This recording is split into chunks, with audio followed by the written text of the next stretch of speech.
Let me take my own off.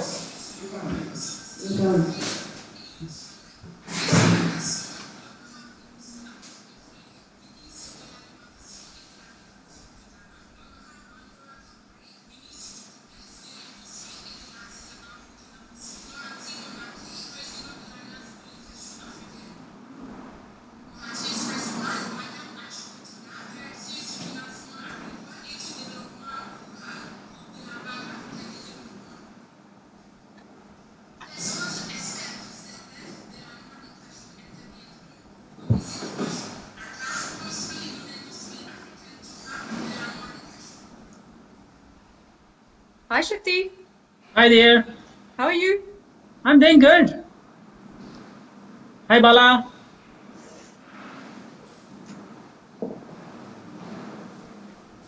Hi, sir. Good morning, sir. Good morning. How are you doing? Yeah, fine, sir. How about you? Good. Yes, sir. Ah, I think it's going to be a good session, huh? I Yeah, can see you got a new look. Oh, yes. it looks so smart. You know, we cannot go to barber shop, so let them grow. I'm just enjoying my days when I was in college. But looks good, sir. Okay, that thank you. I thought, well, who's this Mexican guy?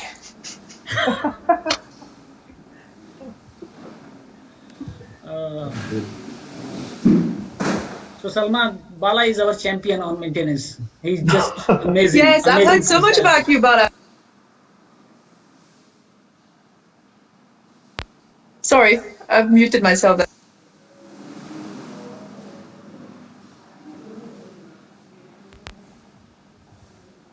Yeah.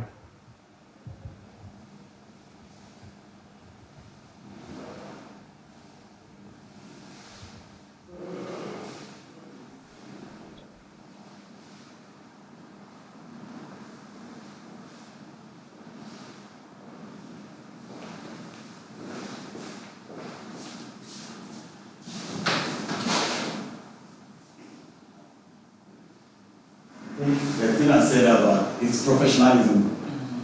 You have to have something standardized that some things don't allow. You understand? So that is what is still missing at his end. So that's what I have to. I don't want to bypass the boss. So.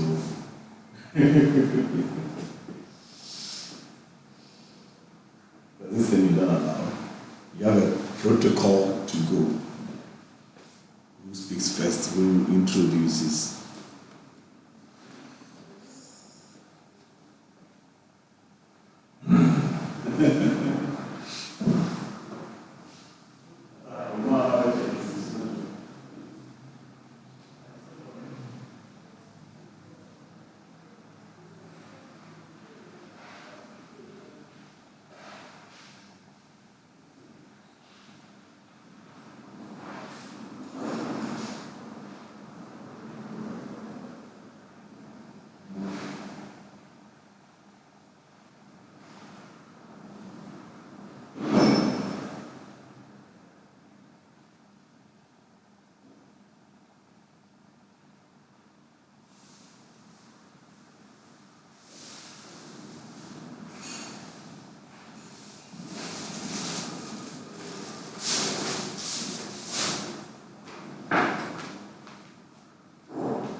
Good morning, ladies and gentlemen, and welcome to the second day of the 14th Annual Cashew Conference of the African Cashew Alliance. The conference started yesterday, continues today, and will be brought to an end tomorrow. This conference is fully online based via Zoom, accessible on Microsoft Teams, with live transmission on Facebook and YouTube. The theme for the conference has been Building a Viable Cashew Value Chain to Withstand Market Disruptions. My name is Linda, and I will be your MC for the conference. The conference will be held in 2 languages, French and English. You are kindly requested to join the preferred language through the feature below Interpretation. Hover your cursor on the screen and the feature will appear. If you can still hear 2 languages playing, kindly unmute the original language. Just before we get started with the day's agenda, kindly note that there are 2 other important features on Zoom: Q&A for your questions and requests for clarification, which will be brought up during the presentation, and we will also have time for questions at the end. The chat box is for networking only. Please do not post questions into the chat box. For the purpose of networking, we kindly request that you enter your name and contact details, the section of the cashew value chain where you belong, and your interests in the chat box.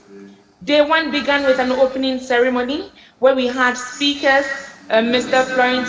Florentino Nanke, President of the African Cashew Alliance, with a welcome address, Madam Achiko Toda, the Director of Agricultural Finance and Rural Development of the African Development Bank Group, who delivered the keynote address. And we also had a speech from Honorable Hanura Kabore, the President of the CICC and the Minister of Trade, Industry and Handiworks of Burkina Faso. The official ceremony, the official opening, was delivered by Honorable George Odro, the Deputy Minister of Food and Agriculture in charge of perennial crops in Ghana.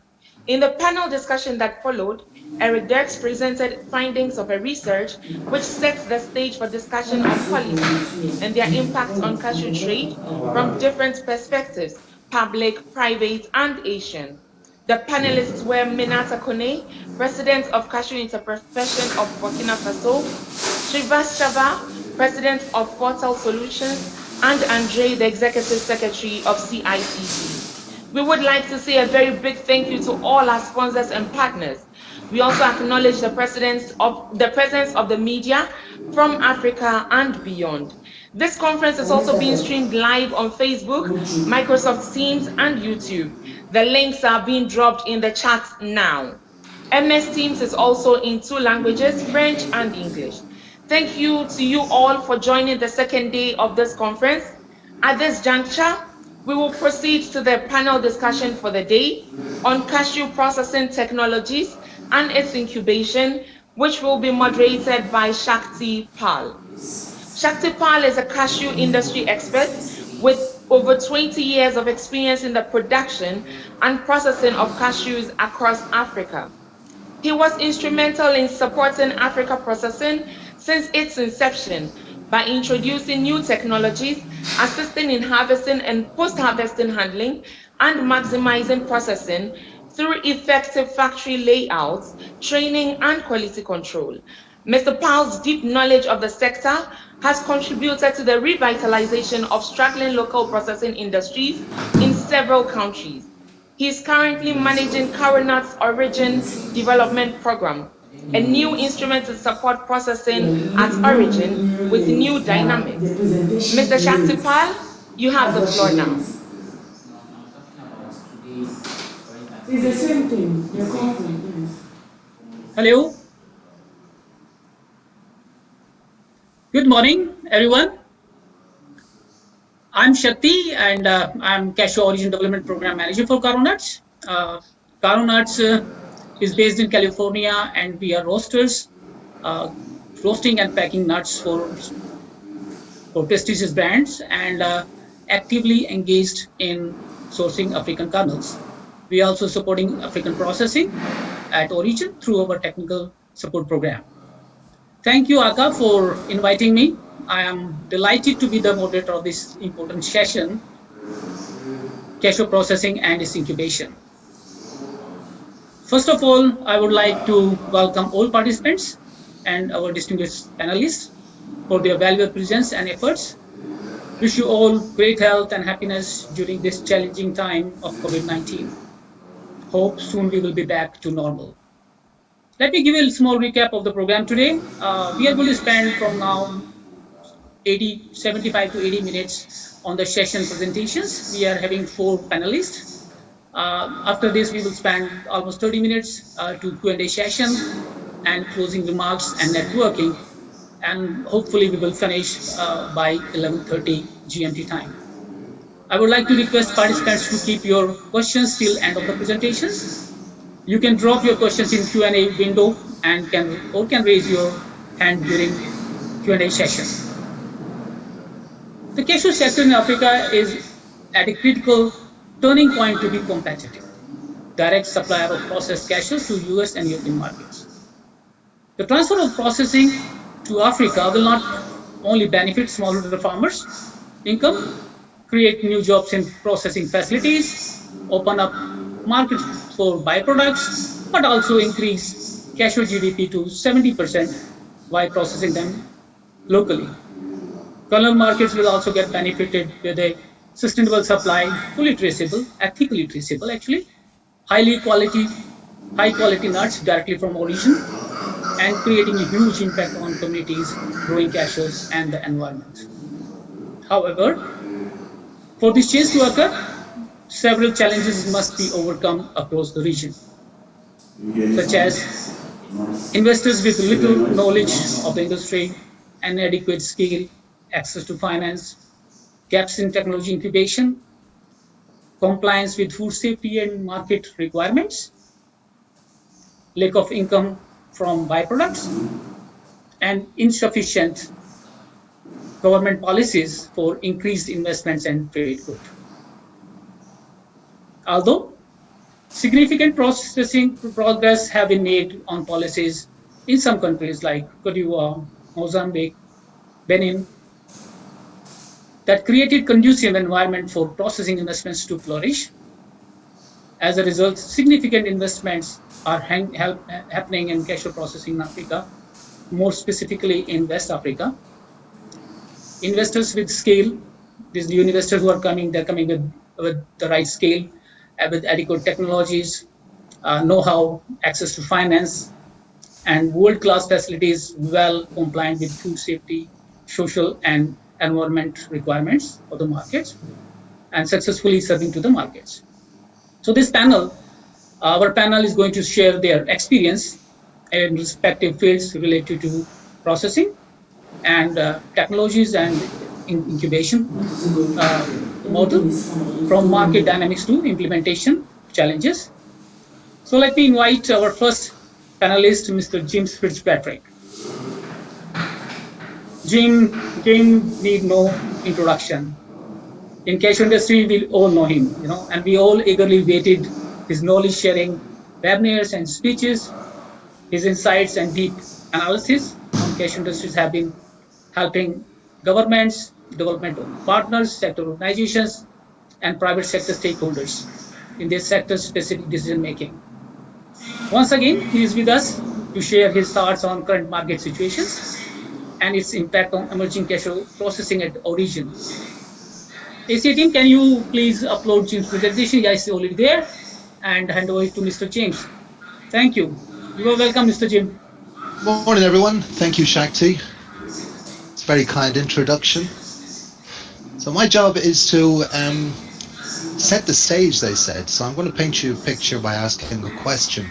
And the question is, are the buyers ready for the African processing revolution, which is taking place? Let's first of all start with looking at the current situation. Did you know that RCN grown in West Africa, processed in Vietnam and consumed in the United States would travel 28,000 kilometers in its journey to market? It would undergo 13 truck journeys.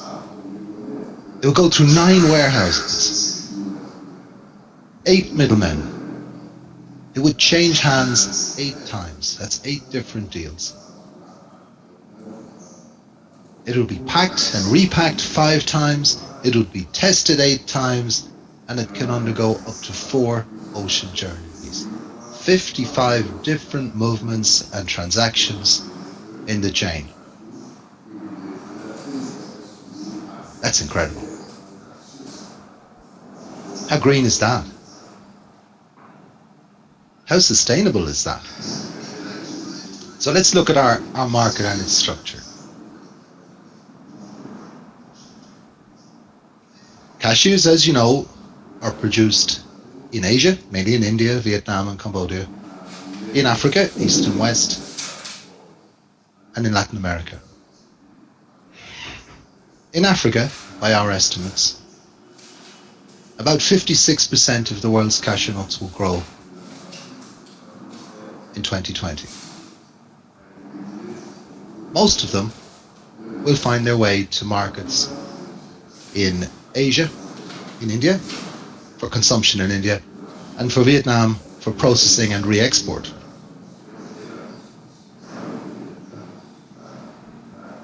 They will be consumed, most of them in India, about 38%, but a very large proportion, somewhere in the region of 36%, will be consumed in Western countries. About 20% in the US and about 16% in Europe, although that share is rising rapidly.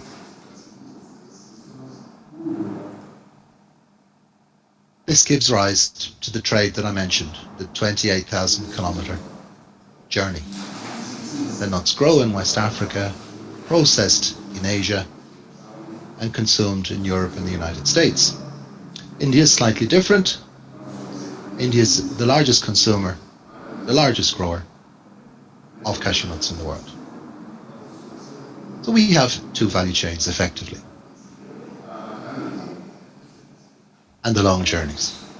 First RCN and then kernels in parallel, twin value chains if you like, operating sometimes independently. And that's one of the most remarkable things, that the RCN in-shell market can operate absolutely independently from the kernels market.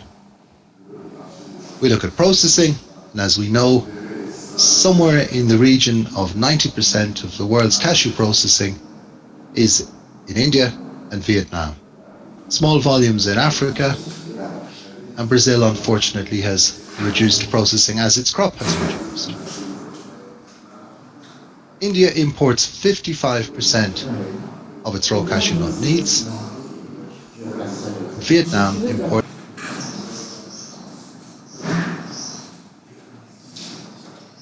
in such a complex chain. And unfortunately, as we've seen, certainly this year, as a result of the pandemic, but also in 2018 and also in 2019, we've seen that this value chain is vulnerable. It's vulnerable to disruption, it's vulnerable to price volatility, it's vulnerable to late harvests, infrastructure deficits, poor regulation, and poor organisation. But it is, and it remains, full of interesting opportunities for businesses, for farmers, and indeed for governments. It's complex, it's vulnerable, but in that, there's opportunity. So we talk a little bit about what do the buyers want. We asked the question, remember, are the buyers ready for the African cashew processing revolution? Well, let's have a look at what they want. Buyers want clearly quality product, but they also want quality management. It's no longer just about delivering the product on the day, it's about how it's processed and how it's managed. They want food safety, and they want traceability. Bear in mind, the complexity of the value chain that we've just discussed makes food safety and traceability really challenging. They want qualified suppliers. Reliability, food safety, quality management systems, all of these things go to qualifying a supplier to supply high-value markets. Competitive pricing, it is important, but it's not the most important thing. If you don't have food safety, it doesn't matter what your price is. If you don't have a quality product, it doesn't matter what your price is. They want reliability and contract fidelity. This is something that's been an issue in cashews for many years. People selling contracts which they don't honour. I think we're about to see another wave of that in the next 6 weeks too. And finally, buyers want enough stability so that they can plan and they can manage risks. People invest, people commit forward, companies invest, companies commit to long-term contracts. They want to be able to manage the risks. Nobody expects zero risk, but at times in our business, 2017 is a really good example, the risk is almost unmanageable. That's a summary of what KERNELS buyers want. Let's look at how that matches with our supply chain. What are the supply chain issues? First of all, the concentration of processing, and I'll remind you I said 90% of processing is in 2 countries, increases the risk of price volatility and reduces competition, particularly when Vietnam is the main supplier of cashew kernels. In the United States in June 2020, more than 90% of cashew kernel imports came from one country, which is Vietnam. A remarkable achievement for Vietnam, but nonetheless a risk for the buyers involved in that chain. Growing of the cashews far from destination increases the risk. It compromises quality, or has the risk of doing that. As we've seen this year, it slows the movement of the product, and of course it increases price. If it costs $300, $350 a ton to move the product from West Africa to Asia, that's all paid for by the consumer eventually. This trade destroys traceability. As we know, it is impossible to track 2 million tons of cashews from the farm gate through a processing plant that's 10,000 kilometers away. Quality is risked, and naturally it increases the environmental cost. I think it was estimated recently that the carbon footprint of cashew nuts moved to Asia for processing is 30% higher than cashew nuts processed at origin in African countries. So we have a long chain, increased price volatility, which in turn increases contract fidelity and risks food safety. And a factor that's sometimes missed is that this price volatility also stops product development. So it's not, for example, the cost of brokens, the cost of small pieces, or the cost of baby bits that's the issue. It's the fact that one year you're buying large white pieces at $1.30, and another year you're buying them at $3 a pound. How do you plan? Would you launch a product based on that kind of volatility? Would you invest in something where you've no idea what the price, cost, quality, risk will be from one year to the next?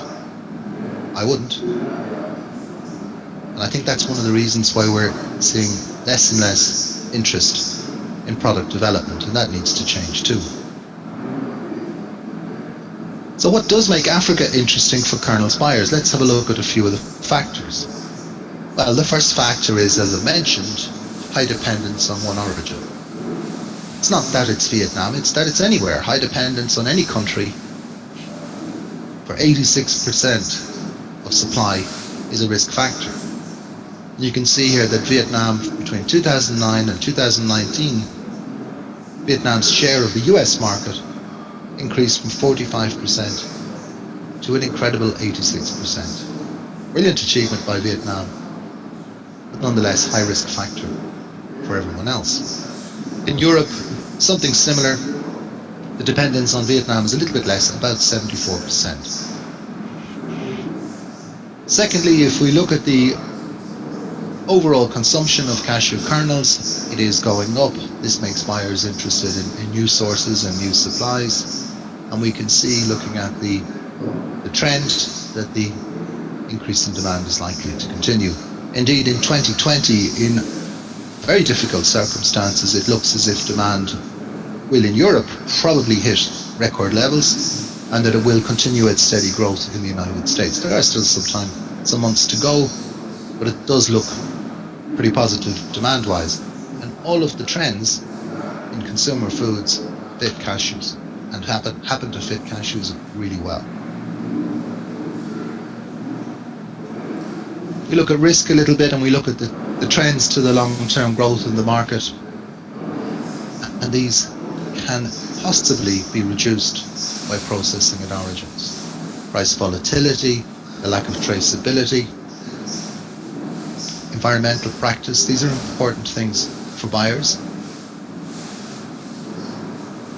Types of trade which break the rules of origin, break the rules of traceability, for example, the trade in Burma kernels, which was fashionable for a while. These are all factors that could be viewed as threats to long-term demand. But by buying in Africa, buyers would be able to mitigate some of those risks. And finally, simply the capability. We're seeing now, as Shakti said, more and more investment, particularly in West Africa. We're seeing better quality factories with more capability in a position to supply buyers. There are good reasons for kernels buyers to be interested in sourcing in Africa. So when we look at it in summary, buyers need new sources of cashew kernels.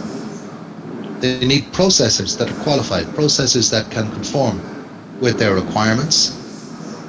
More and more African processors can meet these needs, although more are needed. I'd ask the question, are these qualified processors telling their story well? Are they informing the buyers well? There is a revolution going on. It's not an overnight revolution.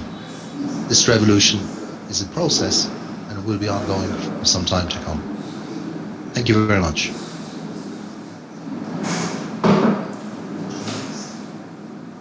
Thank you, Jim. I think it's very clear, and you left with a lot of things on the table.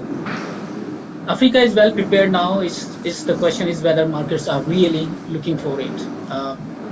Before I actually go to the next participant, next panelist, I would like to ask you about what do you think? Like everything what market is looking for is happening now in new revolution of African processing. And you are very new to the market, you are having a lot of expertise in it. What do you think, like, what sort of expectations market is, like, market-wide markets are not actually really pushing this African processing agenda or the kernels? What is the major, I think, factor behind this slow accompany of this revolution? All revolutions are slow. All revolutions are a process, and this process is probably in its fourth generation, maybe even its fifth generation now. And the process has been accelerated and slowed down by developments in technology in particular in the past, and now we're at a point where the technology makes it possible, I think. It makes it possible to build to scale. I don't believe that there's ever been a shortage of investment funds, but I do believe there's been a shortage of confidence, and there's often been a very high risk profile. I think what's lacking now is a couple of things. First of all, there aren't enough processors ready to develop toward these high value markets, but that is changing. And secondly, those processors that are often, they don't tell their story very well. They don't market very well. They often choose the wrong buyer. There is a habit, and you know, cashew processing is challenging. The establishment of a new business is challenging. People often get to the stage where the factory's up and running, and they, you know, the first guy that's passing by the door is grabbed and said, "Do you want to buy some cashew?" And they often end up with the wrong partners. I'm working with some companies in Cote d'Ivoire, and they're providing me with great examples of how to market. And we have two of them on this panel this morning. How to market, how to tell your story, how to show buyers that you can do the job. It's not done overnight. It does mean a focus on selecting who your buyer is. It's not the buyers that select the processors. The processor decides who to talk to, and then they see how that communication goes ahead. I also think that this year has probably brought a focus on shortening supply chains. It's brought a focus from consumers on the products that they consume and the stories behind the products that they consume. So in some ways, the greatest strength of this business is also its greatest weakness, because the ability to move 2 million tons halfway around the world and process it is remarkable. But it's not actually what the consumer wants, particularly in Europe, but also in the United States. So as time goes on, I think there's much more emphasis on the story behind the product, understanding where it comes from, who grows it. Look at coffee. You know, if you buy coffee nowadays, you can get the whole story. You can even get a picture of a farmer on the pack. And that's proved very successful in the coffee business, and we can learn from that. This will happen slowly, but I think that 2020 could be a watershed year. Particularly if I look at a refocus by governments in West Africa on their regulation and positive regulation in countries like Cote d'Ivoire. Interesting developments in Ghana, interesting developments in Benin. I think that this can bring a new reality, and that the new reality is a positive reality. We have to focus not only on our story, but how we tell it. Great. Thank you, Jim. We will come back to Jim in Q&A session for other questions. Let me invite now our second speaker, Mr. Alex Chulin. Alex is the Chief Operating Officer for SG Agriculture.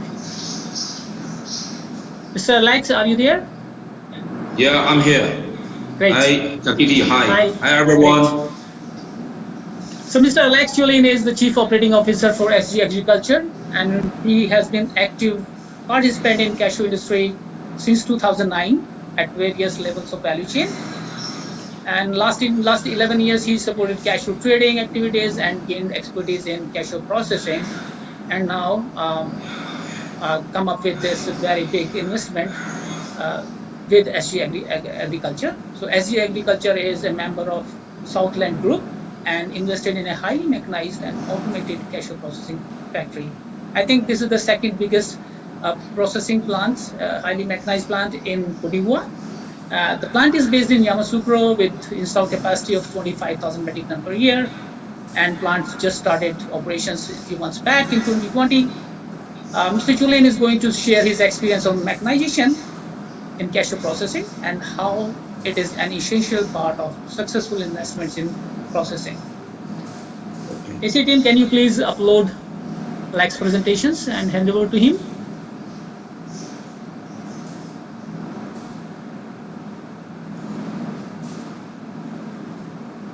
Hello? Hello?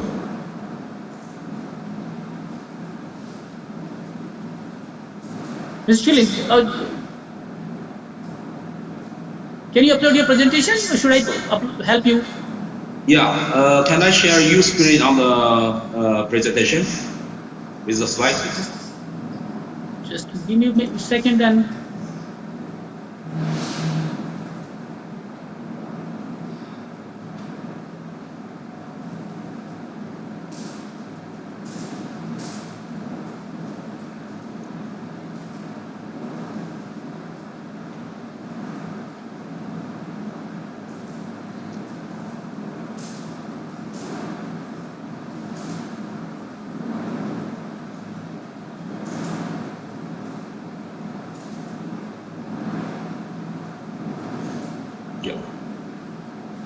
can you see it now? Yeah, I can see it. Okay, please go ahead. Yeah. Well, hello everyone. My topic is mechanization, a key to a successful investment in cashew processing. Next one.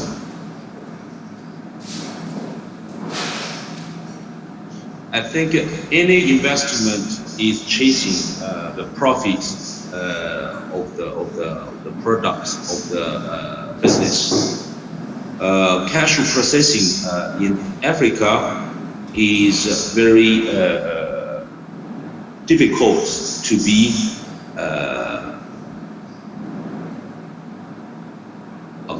mechanization at the beginning of the processing history because of the technology didn't allow us to reach this level. But things, I think, over last 3 or 4 years, the technologies in Vietnam developed very fast. So now we reach a stage of the cashew processing. We can really talk about the mechanization. So first of all, the investment will chase the profit of the product. So as a processor, we should know very well the market standard-oriented direction. So we should know the market needs about our products, like recognized standard as AFI and the other standards. So to make the clients feel comfortable on our product, or we speak the same language as product with our clients. Secondly, also the clients needs a volume, and also the full container loads single grades to satisfy their needs of the production. And of course, stable performance of the processors is also very welcome to our clients, because they need a stable services. Even after sales services is also very important for the processors in Africa. As well, the mechanization also make the food safety, of course, always with a standard like a BRC, HACCP, etc. So we can use the same standard of the quality. Of course, this quality should be held consistently. This make the clients or the market feel comfortable, suitable with the cooperation with all the processors in Africa. So after that, we share some slides to compare with the manual plants and mechanicalized plants. Of course, the first comparison is from the mechanization plants. We can use less land. We can maximize the space of the factory to compare with a very flat manual plant. We waste a lot of energy, time, and to not reach the productivity of the production. The next comparison we can see is from mechanized plants and the manual plants on lower cost of the processing. Because use the machines, maybe the investment is a little bit high, but it will give us, lower cost of the production. So some comparison with the numbers, with the figures, you can see to compare with both tools, you can see consistently and how to say it, very big difference about the cost of the manual. So next comparison is to improve the workers' safety. I mean, to work in whatever in Africa or anywhere in the world, we need to consider a long-term partnership with our workers to make them feel confident, safe, and then they can see also the long-term performance. This performance also important for the processors in Africa. So next comparison, we can see the improved food safety, because to compare with the human workers in the processing to the mechanized machines, it's much more easier to control the food safety, to reach also the standard of the safety certification like HACCP and BRC. The next comparison, we can see the uniform quality and the big volumes. With the machine, we can always reach the bigger volume and also the uniform on the quality and better easier to control the processing. And of course, the higher volume generation, the higher value generation about the manual plants and mechanized plants is also very obvious to do the machine to reach the objectives. So actually, in the cashew processing, mechanization is the only way what I can see to complete and make profits by ensuring volumes with highest quality and will complement with the food safety. The last point and very important is I will share with you is major factors for successful mechanization is the points like selection of the technology. It's very important to select the technology because all over the world actually we can have a lot of suppliers of the technology, the machines. How you can choose the suitable one for you, this is very, very important because different processors has different scale, different standard, different requirements in the production.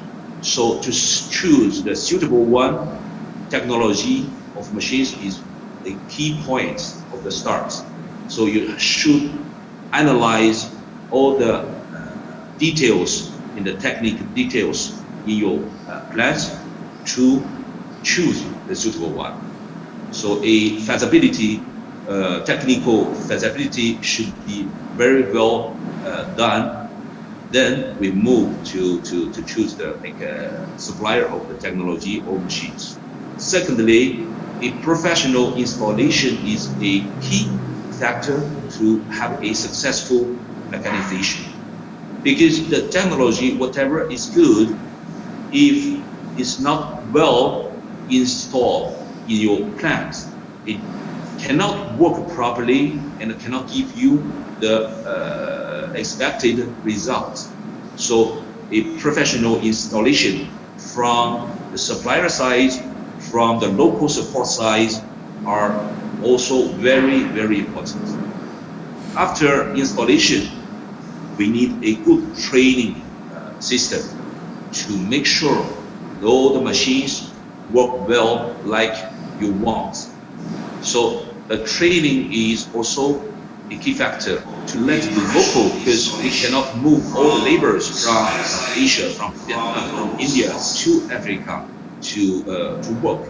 So we have to have a training system to let the local people, technicians, workers, laborers to understand well the technology and how to operate the machines. Upon my experience so far, it's not easy.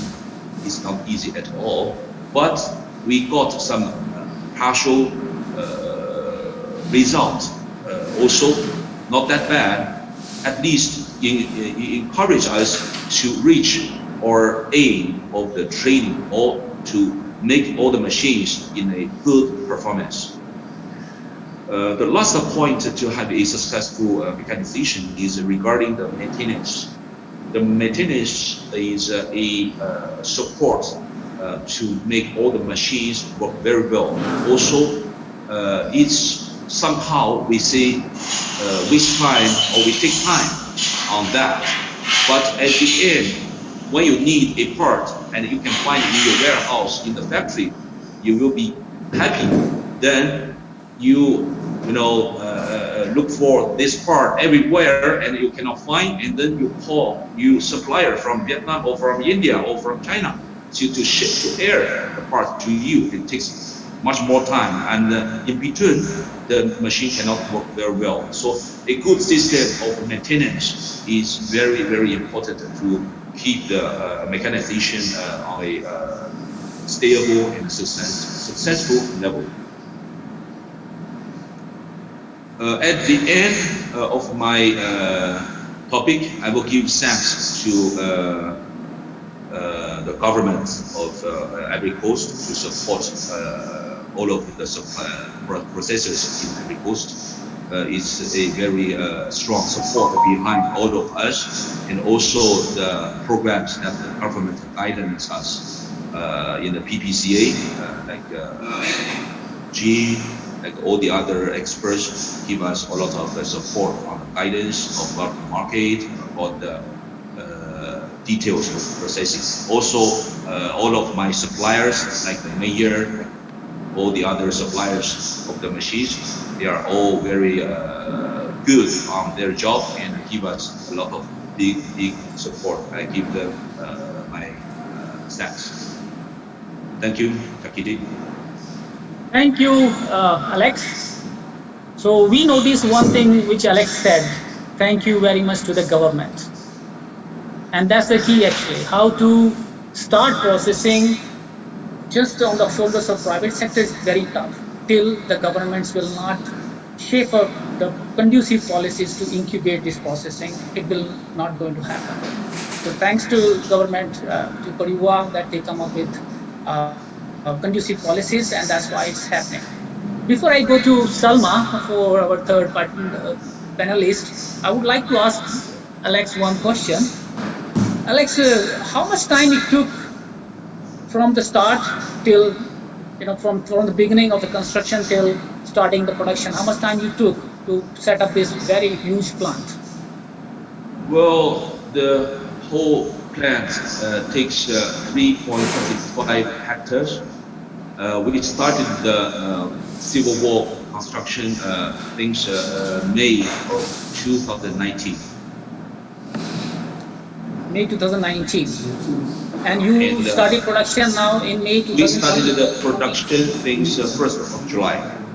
1st of July. So approximately 14 months to set up a processing plant.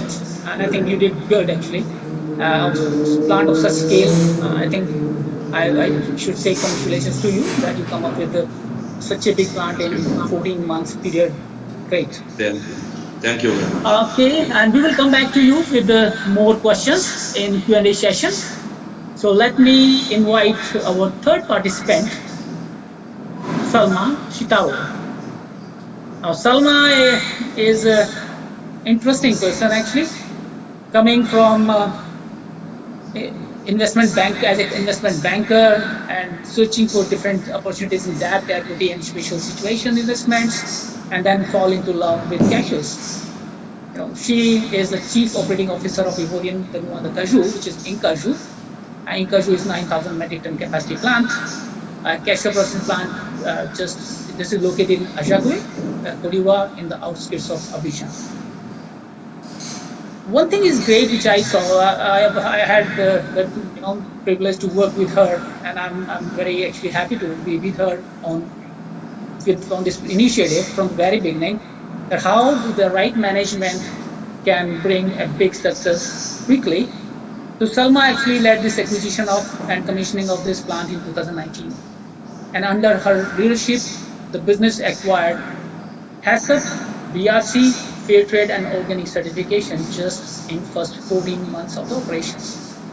And the great thing is that nothing is hidden in these certifications. It's a full factory, well-compliant certifications from reputed organizations. And now she's exporting near to 8 containers to different Europe and European US markets per month, and having 450 employees, where 70% of them are women.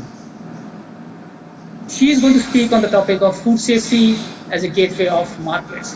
She actually captured good markets quickly in very first year, and markets are very happy with the performance of the factory, the quality, the competitiveness, the comprehensive competitiveness, which is including like traceability, hygiene, and you can take social and environmental footprint. So Salma is not having a presentation, so we are going to have a sort of discussion with around this topic. Salma, are you there? Yes, I'm here. Okay, great. So let me start with you, and please tell us your experience as a non-cashew family investor into cashew processing. Because usually we saw people who understand cashew, for them it's easy to come into cashew processing and get success. You from investment banking come into processing and just make your empire. People recognize Inkaju and respect Inkaju how they come into processing. Well, thank you, Shakti. I think this is you're very kind in your introduction. Good morning, everyone. I'm delighted to be here. We are physically distanced, but not socially distanced, I hope. I think the experience has been daunting, in no uncertain terms. We got into this industry. We were not initiated to the dark arts of forecasting, cashew prices. So no price discovery as a backup, no long-term offtake contract because we were a newbie processor. So as an investment banker, I was like, okay, so how do we manage this risk? The good thing is we decided to focus on our strengths. And, coming from the mining industry, for instance, we are a price taker. So our strength is to manage cost. So we quickly looked at what the main cost elements were to the business. And that's primarily RCA and labor. So we decided that we would invest with our farmers to improve quality of the RCA we were buying. So that was one way to control the initial input in our business. And the second element is labor. So happy employees or productive employees. So we love them, we take care of them, we are mindful of their health, of their social situation. So this is what we decided to focus on first element. The second thing is, we were very used to process and standards from the other industry we were practicing. So we quickly, implemented SOPs and drove people around process and reporting. And the third thing was simply saying, okay, we might not be able to forecast price, but what do our clients want? What do consumers want? And let's try to give them what they want. At least our products will be attractive. So we focused on quality, on reliability. So our word is our bond. And obviously then food safety was the natural pendant of all that effort. Yeah, yes, you secured all this, HACCP and BRC in first 12 months. That's an amazing performance. And the good thing is that it is not just a pack house which was certified. It was the whole process which was certified from the farm gate till your shipments. That was a great part of it, that it was very ethical certification on food safety side. Would you like to share your journey on the food safety and how it was crucial in your market linkage program? Sure. I think initially it was fear, then it became obsession. So fear because I've told this story before, as a manager, as the CEO of the company, I feel very accountable to farmers, to all our stakeholders, to the farmers, to the employees and the consumers. So I didn't want to be selling a product that could poison somebody in the West. I think that it started from that fear.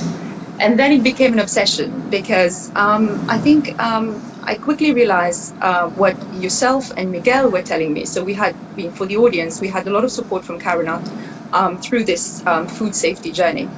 So I heard about management commitment, and then I had to live through management commitment, and I think that was perhaps the pinnacle and the core of what food safety means.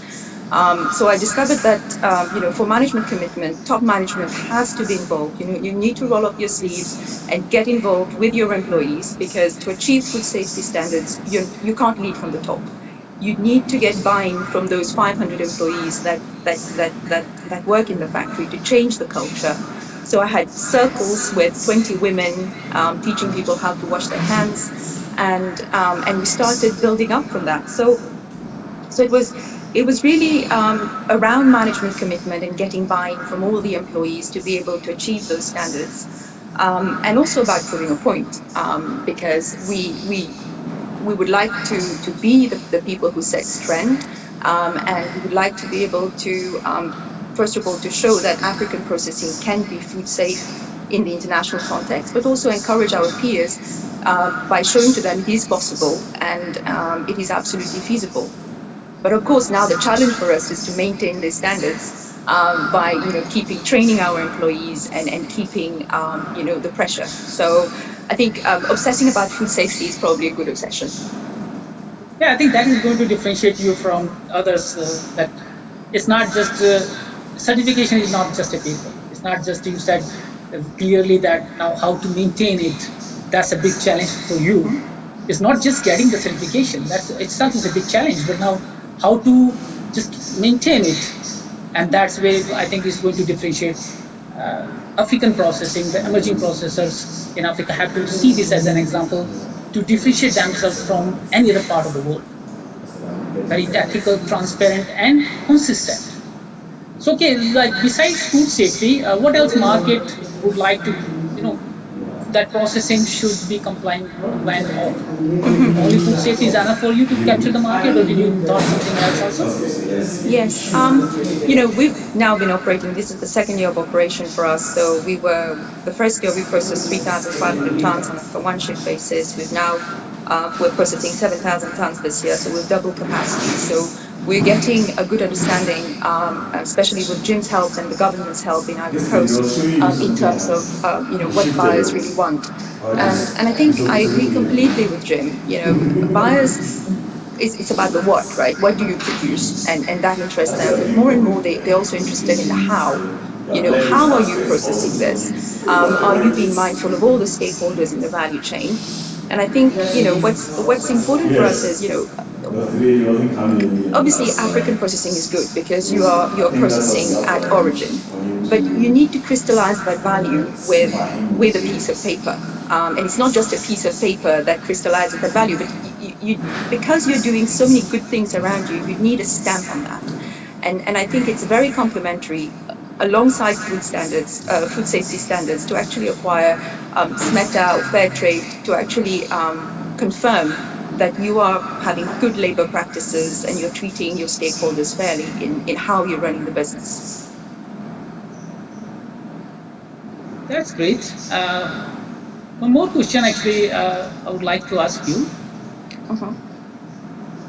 How you see African kernel positioning to guarantee a sustainable supply? And what you expect from buyers that you consider this? Where you see how the buyers can come as partners, and what challenges you faced in the beginning, and today perhaps you are in a comfortable position, but I think you really worked a lot to see this, and how you correlate these two things. You can never be comfortable in cashews. That's something I've learned. Look, I think as African processors, we need to really focus on our strengths and create, a USP. And obviously, in Cashew alone cannot do that. We're working with Shulin and other processors to kind of be at the same standards and promote the same message. Consumers want that, and we need to be able to put that forward because it's critical. And we are currently by processing locally, we have that huge differentiating factor. And also the carbon footprint. I think Jim mentioned 28,000 kilometers, so I had some fun calculating the CO2 emission differences yesterday. And so right now, if you use 10,000 metric tons of RCN being processed in Ivory Coast and exported 50% to Europe, 50% to the US, as opposed to exporting the raw nuts in its state to Vietnam, basically. Au lieu d'envoyer tous les noix telles qu'elles sont vers le Vietnam, nous envoyons 50% aux États-Unis, 50% en Europe. Yes, you can speak now. I can speak now? Alors, vous pouvez parler maintenant. Okay. So I've calculated that, we are actually saving 7,400 tons of CO2, which is equivalent to... Nous faisons une économie de 700... Good, that's better. Thank you. So we're saving around 7,400 tons of CO2, which is actually the CO2 emission of 1,200 EU citizens on an annual basis, just at our plant level. De carbone, et cela à notre So how many niveau. Did you communicate this to the markets? Alors, because not every market can really see that. It's amazing impact. One thing we say that we are good, we are creating this impact. Other thing we say we are creating this much of impact, and that's there. Yes, no, it was a scoop just for the conference today. But that's the intention, right? So when you ask the question about how can we make this business sustainable, it's about doing the Alors maths, là, ça c'est l'intention. communicating Lorsque well with it, vous nous on it, demandez and then comment nous promoting the pouvons story. assurer la viabilité de, Great. de notre Thank you, Salma. entreprise. Il est très We important. will come back to you with lots of questions. I see a lot of questions in a window for you, but let me invite the last one, last panelist, who is really important. I think that's about the maintenance of the equipments. Let me invite Mr. Balakrishnan Viramalla. He is the Cashew maintenance manager, and he's going to talk about Cashew maintenance and technology incubation. He's a young mechanical engineer with 7 years of experience in incubation of technologies, installation and commissioning of equipments, and build system for an effective maintenance. He successfully installed various cashew processing plants and managed to secure over 70% of the holes in the very first year of operation. And he, with equipments from Vietnam, and he's pretty sure in year 2 they will easily reach to 75% of holes. He is the maintenance manager at Huxley Industries today and supporting their investments in Nigeria and Cote d'Ivoire. He's going to share his experience with us on how to incubate technologies successfully. One thing that we invest into technology, other thing is how to really incubate and how to make sure that these technologies really giving us for what we invested in that. Let me put to... Good morning, sir. Good morning. Let me put your presentation on screen. Yeah. Just 1 minute, Bala. Can you see your presentation? Yeah, I can see, sir. Just 1 minute. Okay, now you can manage it yourself. Okay. Yeah, thank you. 1 second, sir. It's quite slow right now. Okay. Yeah. Good morning, everyone. This is Balakishan from Huxley Industries right now. So, thank you, ACA, for giving this chance. Thank you, everyone. So, I just want to speak about machinery maintenance. So, let me go through the slides.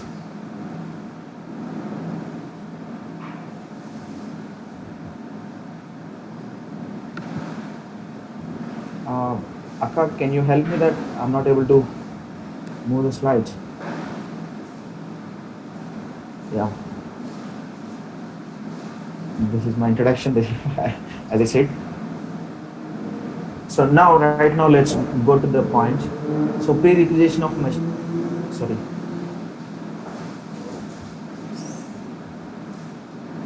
What's going on?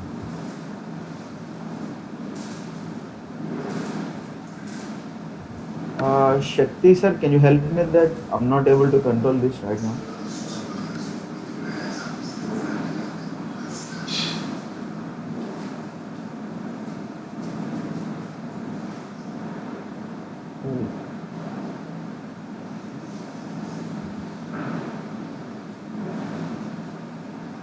Okay, let me go through it right now. It's fine.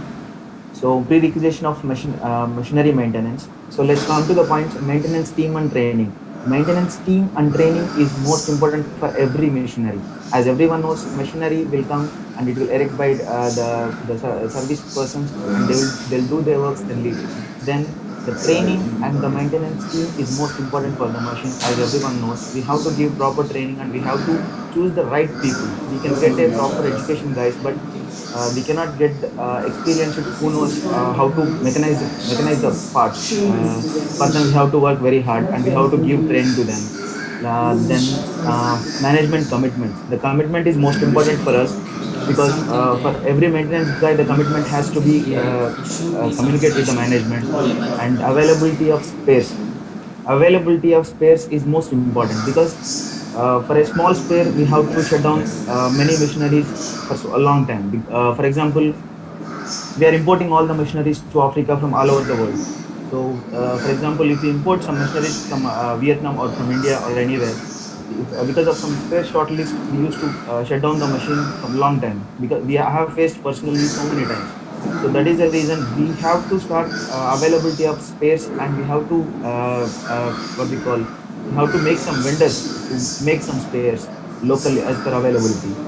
And maintenance schedule and plan. As everyone knows, for all the machineries, we have to keep a schedule and plan to preventive maintenance or regular maintenance and cleaning and all, and follow up on output performances. See, as a maintenance, we have to communicate with all the people who is operating the machines and who is maintaining the results, and we have to always communicate with them so that the performance will come out to know. Then only we can understand how to handle the machine. So these are the prerequisites of maintenance. Let me go through the sections. Can you please take the right? Next slide. Sorry, Akka, can you play fourth side?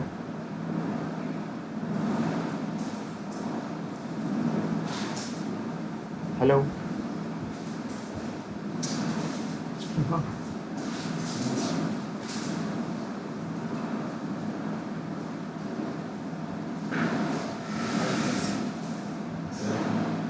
Hello.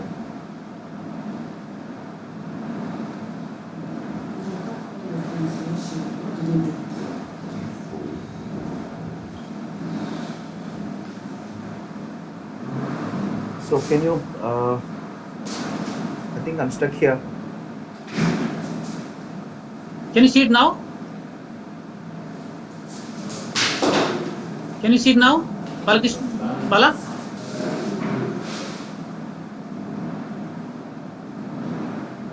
No, sir, I'm not able to control. It's from chatting. Not yet, sir. Yes. You can shift it from your side. See, you have the controls. No, sir, it's not coming. I think you have to give it that. You can control with your mouse up and down. Scroll it. No, sir, it's not working. I'm just looking on the. Can anyone on ACA can help us? No. Can anyone play the slide, sir? It's very helpful. I'm changing from my side. It's not changing. I think someone on ACA will. I don't know. I think. Okay, let me do it for you. Why don't you play that, sir?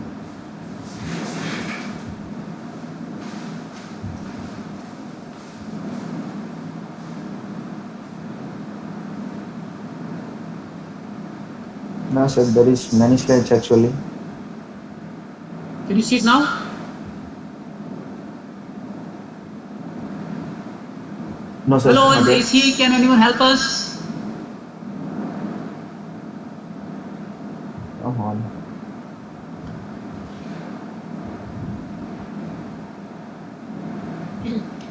Hello, please hold on. We'll project from here in the ACA office, please. Okay. Thank you. Thank you. Yes, sir. We'll discuss till the time. Oh yeah, you can please keep continuing. Following up on output performance is most important as of my view, because right now what we are facing is sometimes some operator do some settings and the results will come out. No one don't know that what is coming out. So that is the reason we have to always communicate with the operators what it should become and what is the parameter. For example, if you take a shelling section, the holes percentage should be 85 above. That is minimum. So if operator don't know how to control that, if you are not communicating him that this is the target, if you don't know if you don't know that what is the target, then we can't able to do anything. That is the reason we have to continuously monitoring the sample reports, and we have to guide him that this thing has to be done. So this is the main thing that's not in front of me, but I'm aware of the slides what I prepared. So coming to the sections, as everyone knows, these calibrations and cooking, pre-cleaning, shelling, and ovens and peeling section, and manual and pasteurization and packing section. These are all the continuous flow. Sir, better we should project this slides. I can do it again from my side. Just waiting for it.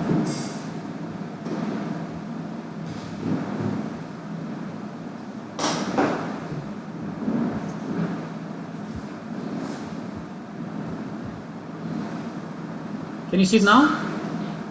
I see it, sir, but can you project fourth? Yeah. Okay. Processing stages, as everyone knows, as a cashew processing, everyone knows that these are the main sections in that in processing of cashew. So cleaning and calibration, steaming, shelling. Let's go to first slide. And cleaning and calibration. So for cleaning and calibration is most important. Cleaning is depends on the cutting machines. For example, if you don't clean, the machinery will damage a lot. If you clean, it is better performance and better clearance and better visible. So let's come to calibration. In calibration, everyone knows that calibrator will separate all the nuts as size wise. For example, 25 above mm, 24 to 26, 22 to 24. So these all the outputs will come out from that. So for that, we have to maintain uniform flow from input to output in the drum. We have to maintain uniform flow. For example, if any material comes excess to the screw conveyors, the drum will choke and it will take overload. Then immediately either motor will spoil or drum shafts will broke. And drum holes has to be clear, as everyone knows. If holes choke in that, material will not come out of it. As and maintenance of input and output elevators, we have to continuously monitor these input and output elevators. Means we have to lubricate, we have to check gear oil in the motors, and motor has is whether motor is taking over amps or not, and how the condition of the motor, whether, because always calibration area motors will be very dirty and like dusty and all the things. So motor has to be clear. For example, if sprockets are stuck with the dust, so it will not move. If it is move also, it will just roll up and it will not move the screw inside that. So these are all the things we have to monitor. And this CLIT means cleaning, lubrication, inspection and tightening. These things has to be done every day. This is the regular schedule of maintenance person whoever in the factory. And preventive maintenance, as per the PM schedule, every day in a week we have to separate the schedule. For example, today is calibration, tomorrow is for another section. This is the process. When the day comes from a section, we have to do all the things. There is a checklist. It's on next screen. So there is a checklist. We have to tick all the things, whether is it okay or not. If it is not okay, we have to note down that this is not okay. When the machine breakdown, we are going to solve the issue. And collecting of material when small scale industries, for people, as for example, people are doing 10 tons or 5 tons, collecting of material is not an issue. When we go for 50 tons or 100 tons per day, it is a big issue to handle the material. We have to put so many conveyors, then bucket elevators, collecting it. Right, what we are doing is collecting in jumbo bags. From there it will go to steaming. So this is the process. For that also we have to plan, and we are aware of the things, and we should know the weight and how to handle the material is biggest thing. And VFD control and input material. See, this is a special word in calibration. VFD, variable frequency drive. So this will control uniform flow of material in calibration terms. If we have to adjust the VFD. For example, if material is coming more, because of more material, calibration will not happen. Once calibration is not happen well, it will make us cry in shelling and in peeling and everywhere it will make us cry. So why? Because in shelling, uncut will increase more. We cannot tune the machine. So these are all the things. So that is the reason VFD is most important at this calibration. Pre-cleaner checklist. Pre-cleaner checklist is, it's nothing but just it is a cleaning section, but in different machineries is different processing things are there. Like they used to keep a drum and they would just want to separate the dust, and before that there is some destoning also there. Sir, you just, okay, fine. I'm not able to control it. Okay, fine. You can't see? No sir, now I'm on steaming. It's okay, fine. Just Yeah. keep it, sir. I'll let you know, then you can Okay. play the next slide. Okay, let him. I'll know. So maintenance of steam flow at cookers. Steam flow at cookers. This has to be done by PRS, pressure regulation station. For example, while we are cooking, we are having we required around 4 bar or 4 kg per newton steam. We required. We have to give exactly that.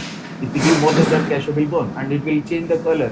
And everyone knows that in cashew industry, especially, color is most important. So this will play crucial role, because PRS, if an operator adjusts that I just want to cook in 10 minutes, because he wants to save his time, so he will cook in, instead of 10 minutes, he'll cook 5 minutes or 7 minutes. So he will increase the steam. So when we test that, it's okay, we'll feel that okay, it's cooked. But when it is comes to peeling, it will come to know that, oh shit, this is happened there. So PRS has to be controlled by the operator, and pressure regulation system. And the cooker pot, pressure gauges, these all things has the main thing has to be maintained. Steam lines and traps, moistures, and steam line insulation is most important, because without insulation, steam can condensate. That is the reason we have to keep insulation. Without installation, we cannot get proper what we call this saturated steam. Only wet saturated steam will come. When wet saturated steam will come, now water content will be high. Then cooking quality will reduce. And steam consumption, we have to control the steam consumption. We should not leak, we should not waste any steam, because consumption is depends on the cooking capacity. For example, if you have any cooking pot of 1 ton per batch, so the capacity will be around 250 kg per hour steam consumption only. That we have to calculate. Then only we will understand how boiler should run, from boiler how it is coming, how it is going to maintain this all. And proper material movement like calibration after cooking also. Right now what we are doing is we are collecting the beans in the perforated bins to cool the material. While after cooking, the material will come under the bins. From the bins it will go to the weather cooling. So that's giving the best results for us. And that may be the reason, I don't know, that my old percent is very high. And safety precautions, as everyone knows, safety is most important.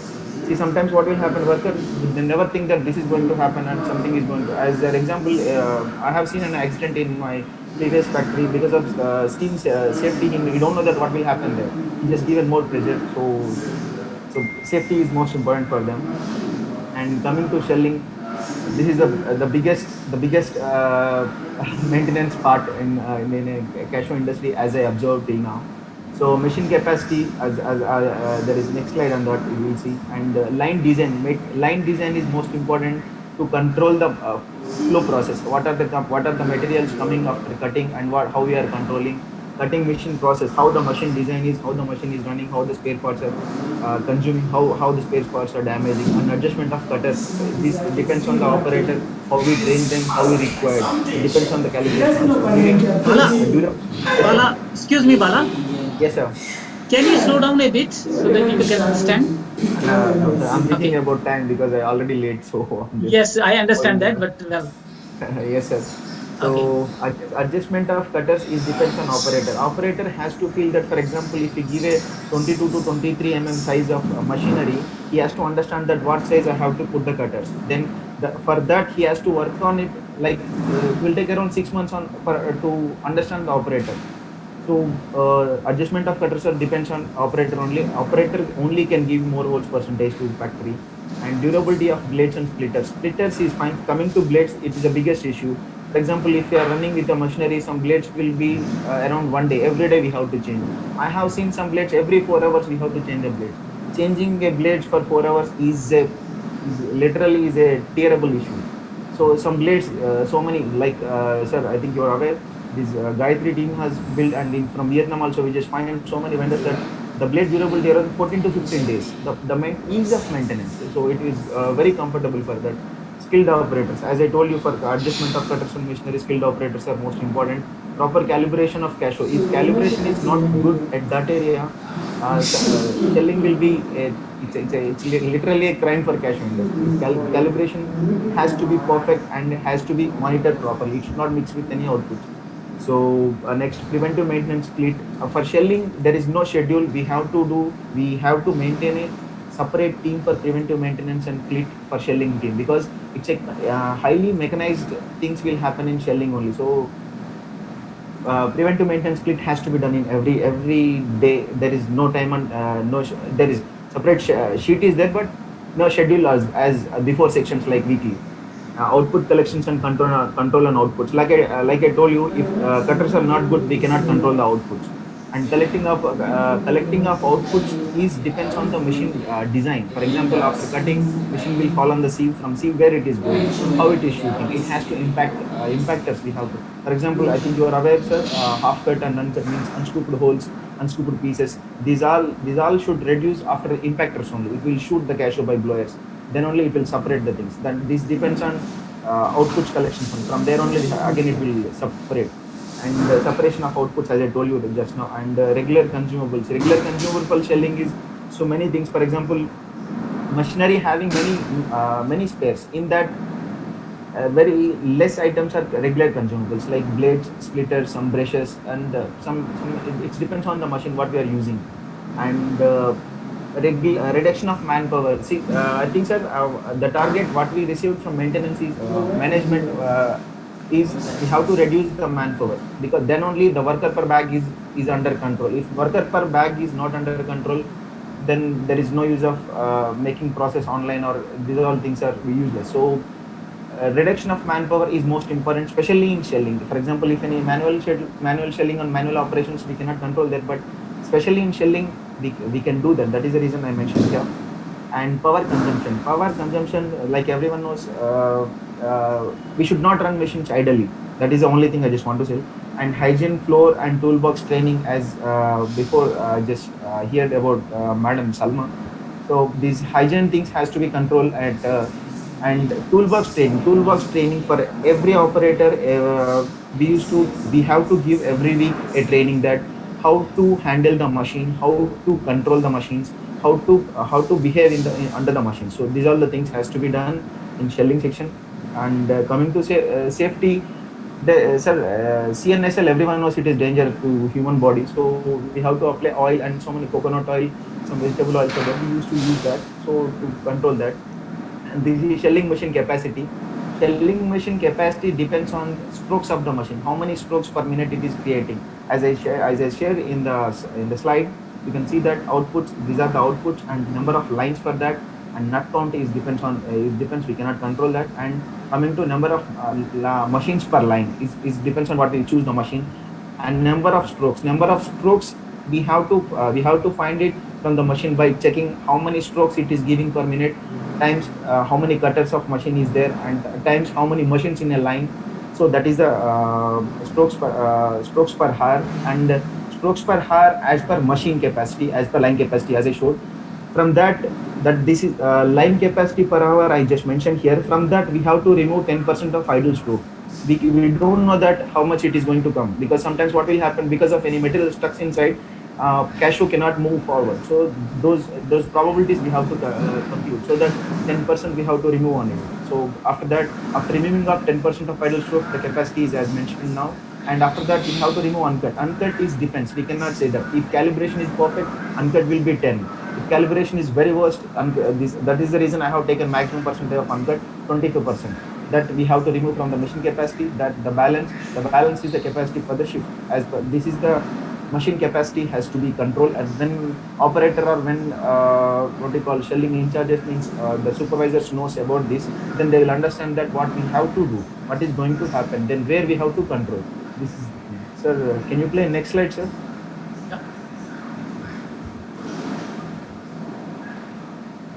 Capacities management depends on capacity only. They used to fight for all the capacities, but coming to maintenance, it's very difficult. And this is the CLEAT and PM structure. CLEAT means cleaning, inspection, and lubrication. These are the machine what we have in my factory. These are the spares of means parts of machine.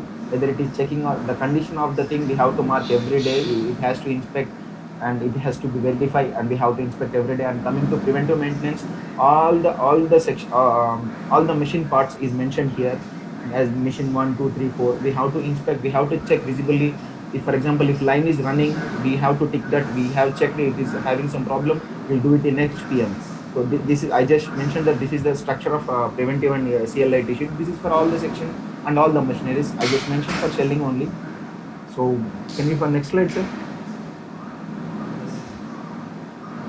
Yeah, drying and humidification. After everyone knows that after shelling, kernel will come to drying. Then after it will go to humidification. From drying, everyone think that drying is just a heat system. It is not like that, because there is so much technicality is there. For example, total drying is depends on solenoid valve. Steam will come as a regular process. There also PRS will be control the steam. The solenoid valve can play fuel role.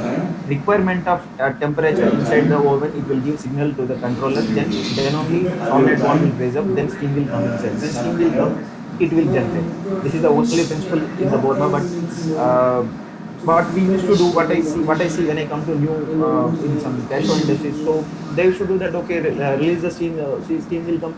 So if any temperature will goes behind the controller, set value, present value. Set value we have to give. Present value is depends on the steam inside or heat inside the Borma. So if any tolerance is more than the controllability, then entire cashew inside the oven will burn. It will become a what we call RW, red holes or fried holes. used to call that. So it is clearly in our hands. If you do any mistake, there is a huge loss in that. So operator has to be very well trained, and temperature tolerance and humidification time. It depends on us. Right now, what we are doing is by steaming. It's giving such a good results, and it depends on the weather also. For example, in India, what we used to process that the humidity is different there and the humidity is different here. When we go to Ivory Coast, the total scenario is different there. So as per the situations, we have to play that. So moisture, as everyone knows, cashew industries depends on moisture only. So coming to steam and cooling chambers, either steam or cooling, it depends on us what we choose.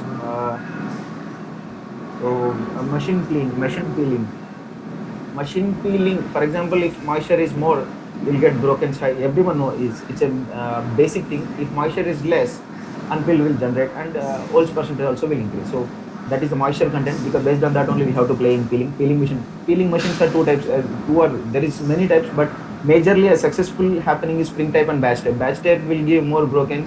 So if we don't worry about brokens, we don't need to worry about that. Then spring type will give such a good result that everything will be under control. The way we require it will give. The way we tune, the results will come out. And drum and spring. Everyone knows drum shaft will rotate. The shaft will rotate by the motor continuously. It will go to air pillar. Air pillar and air pressure is depend, and it's a game with compressors. For example, we have to know the air peeling machine consumption, air consumption. For example, regularly 5 to 10 cubic meters per air consumption, as I observed that. So if it is less than that, the pressure will be dropped. For example, the pressure is below 6 bar, we don't get good peelability. The pressure is more high, we'll get more broken. To control that, we have to control the air peeler belts. It's a little tricky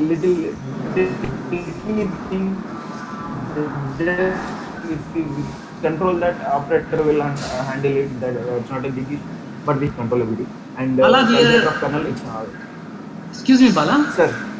Can you just take don't go for every point, just give us the crux of that section a bit, because we already passed 25 minutes.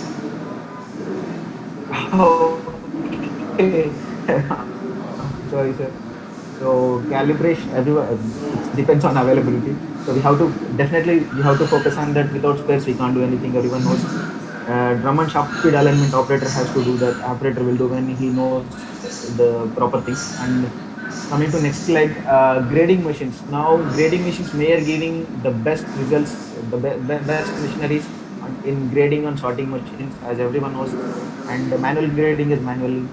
So pasteurization is this TMPL is giving good machines, and pasteurization is happening very well. And there we have to control that temperature only. We don't need too much there. This temperature has to be controlled, and ultraviolet rays also we have to control those. So nothing most important here. And packing section. Hygiene is mostly important, and the critical control point (CCP) in HACCP and all. So there is a detector is there. It has to function well, and we have to monitor every 30 to 15 minutes. So it will be fine. And vacuum packing, inspection, and drain lines. These all regular preventive things we have. We have to maintain a schedule. Then we have to do continuously monitoring also. So we can go to utilities, sir.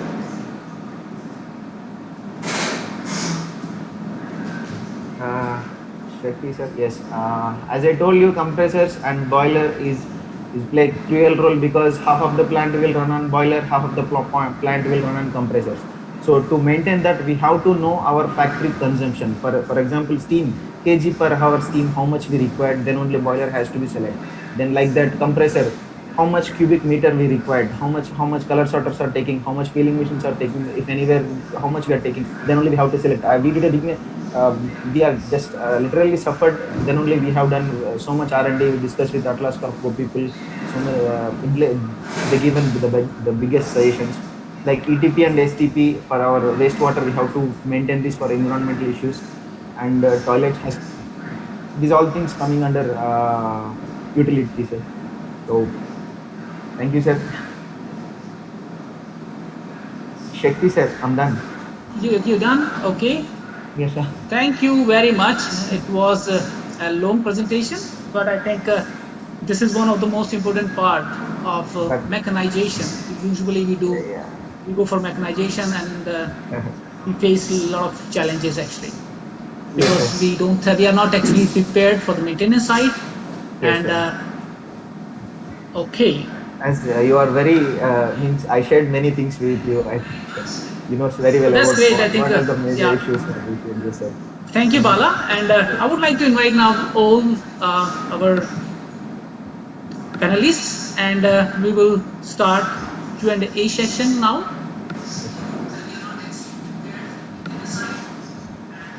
Let me go to Q&A session.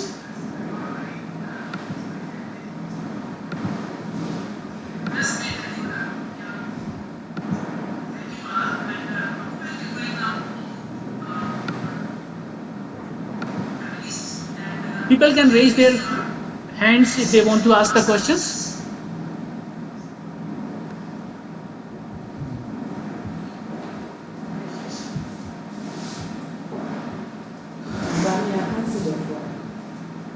If someone wants to raise the hands, they can raise the hands and we can unmute them. Okay.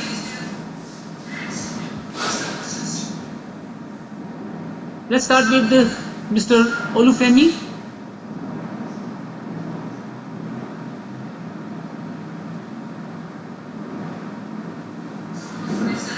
Mr. Olufemi, Ajayi, can you hear me?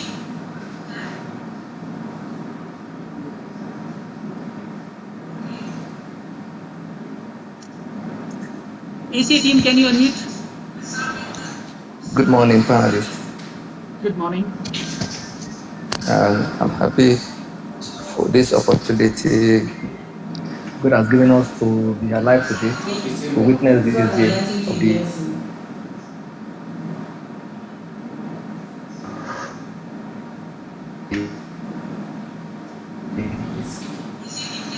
important to all the panelists. Thank you very much. I'm blessed by your presentation. So I will advise the panelists to please give us their contact address and mail address so that we can be able to forward any area. You will get all the presentations. Let me go to another. Mr. Roger Brew. Yes, that's what I was writing to Blessing, but I thought yesterday we said we were not doing that. ACA team, can you unmute Mr. Roger?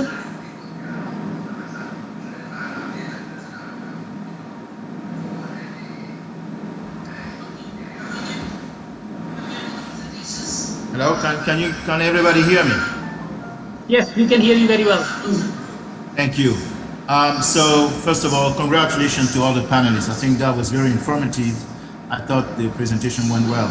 I have 2 or 3 questions. The first one is directed at the processors, Mrs. Salma and also my friend Alex. With such a large processing plant that we're seeing showing up here and there in Africa, and in particular in Cote d'Ivoire, how do you see the challenge of managing the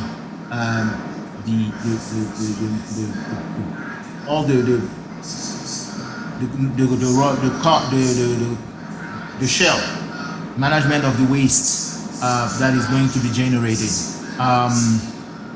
We know most factories will have a CNSL plant. Is that the case in your factory? If not, how do you address this? Is there any alternative that you can foresee in terms of managing as you increase your capacity, going from 0 to 10 or 20,000 metric tons per annum? That's the first question, and that also direct the questions to Mr. Balashika about the maintenance of these equipments as well. So. And the other question will go to Jim about the CNSL markets in the industry. Thank you.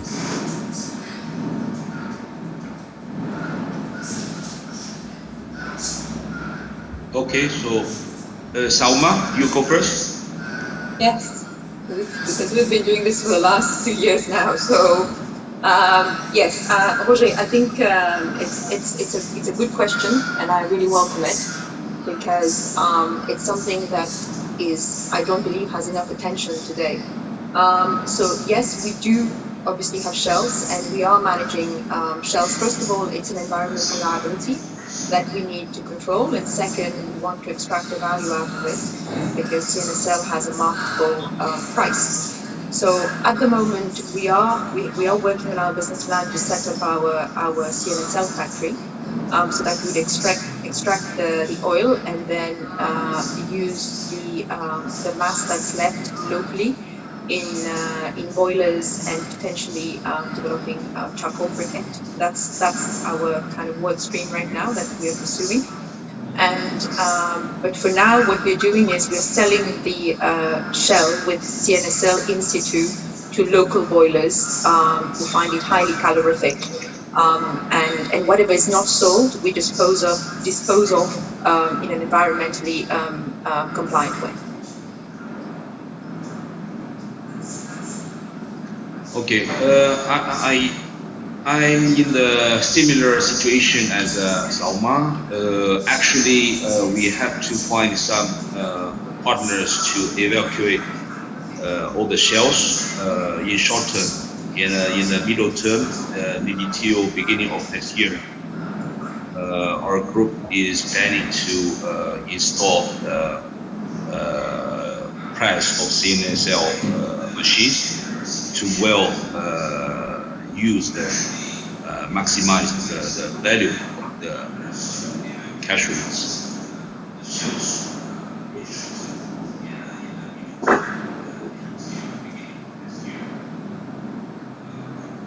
Jim, would you like to say something on CNSL markets? Well, there is a market for it. There has been for many years. It's interesting that at the moment the market demand is stimulated by the need for and the demand for natural phenols, which has potential to increase demand. And the level at which you need to process may also decrease. It may become a fine process becomes necessary. However, if you have cashew nut shell liquid properly prepared, can you sell it? Of course you can. Thank you. Let me take some questions from Q&A window, and this is from Don Larson. This is for Alex. There are two questions for Alex. I will combine both of them. So Don Larson wants to ask, he said, hello Alex, would you share which technology solutions you decided to purchase for your large factory? And Dr. Peter Masabi also asked, during the whole process, as you all know, cashew processing, we have many sections, so you cannot reach the target one time. So far, I think in general we can reach 80 tons raw materials per day for 2 shifts. Is based on the good installation and a strong technical support team behind. But also I saying the big challenges is the maintenance and the following up for the technical support for the followings, because we are a new factory. The performance of the factory machineries are the best, but as long as we go longer, the machineries will always give some problems. So that is a big challenge also for us. That's why in my presentations I speak on the maintenance system. It's a whole system. It's not only 1 or 2% you put in the factory. It's a very important support system behind. And I think, Shakti, if I may add on this, I think the government of Côte d'Ivoire has made tremendous efforts in terms of actually developing technical skills within the country with what they've set up at CETA in Yamoussoukro, which is, I would say a lab. It's not experimental, but it's a factory that people can go and learn from. and get trained. And I think this is a very commendable effort, and we need to develop the capability of actually developing technical training in country, and also potentially producing, manufacturing spare parts in country. And anything on the access to finance from the government side? Is there any support to buy the stock for the full year? Yeah, I think for the processing side, as a processor, every governments give a big support on the financial support, subsidy, and also from the administration side, they make really a emphasis on the support to the processors to simplify the procedures of the buying raw materials, all the administration side, they are quite efficient. Okay, great. There are some questions which are there are 5 questions in Q&A window. That's about job creation, and the whole crux in one is the idea of processing locally is to efficient and employ more local people. By the concept of mechanizing, are really creating jobs, or are you concentrating more on the output as a quick turnover, not really creating jobs to help the locals? There are 5 questions related to the same topic. So if someone wants to really talk about it. I'll talk about that. I think it's important to recognize that successful factories create jobs, unsuccessful factories do not. Mechanization is required.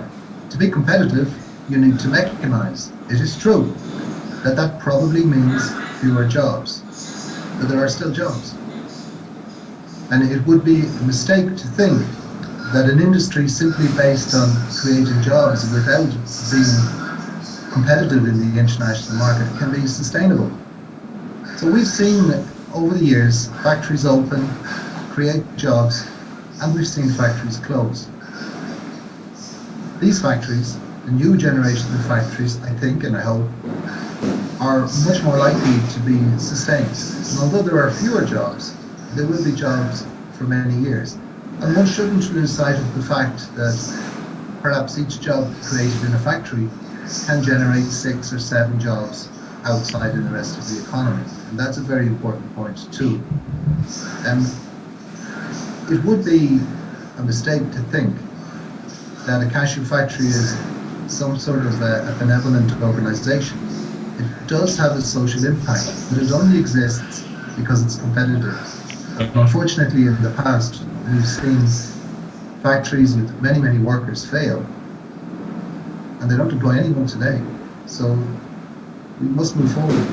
And one of the ways moving forward, one of the ways to develop competitiveness and sustainability is to mechanize the process. You're right, James. It's not that the processing is not creating the jobs. It's creating less jobs, but very sustainable jobs. Because I remember in the past, we created 10,000 jobs, and within 3 years, these 10,000 jobs remain 1,000 jobs. But today, every factory is employing 400 to 500, 600 employees. Though they are not processing 2,000 metric ton, they are processing 20,000 metric ton. So it's not that it's not creating jobs; it's creating very valuable and sustainable jobs. And if I see Ivory Coast, Cote d'Ivoire in the last 3 years already created 7,000 jobs, which is not less actually. If you see 7,000 jobs, it's a lot actually. And also they are processing approximately 100,000 metric tons. Thank you for that. Let me take one question from Mr. Jubril Wale. Can someone unmute him?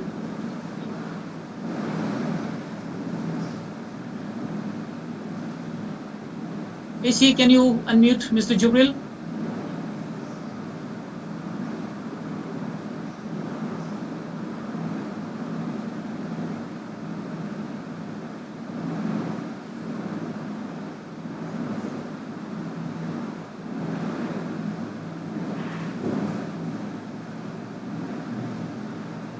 Are you there, Mr. Jubril? Yes, I'm there. I'm here. I just want to know if you can hear me now. Yes, we can hear you very well. Okay. Thank you very much for having me. calling. Actually, I'm now in Austria, but I used to live in Nigeria, and or let me say, I just took over a cashew plant. Processing plant just this year. This time is still new. So just like everybody knows, in Nigeria we used to have energy problem, and then I foresee that already because we have a plant is now. We are going to run the place on generator, which I know that we will not be able to sustain. My question is, do we have contact?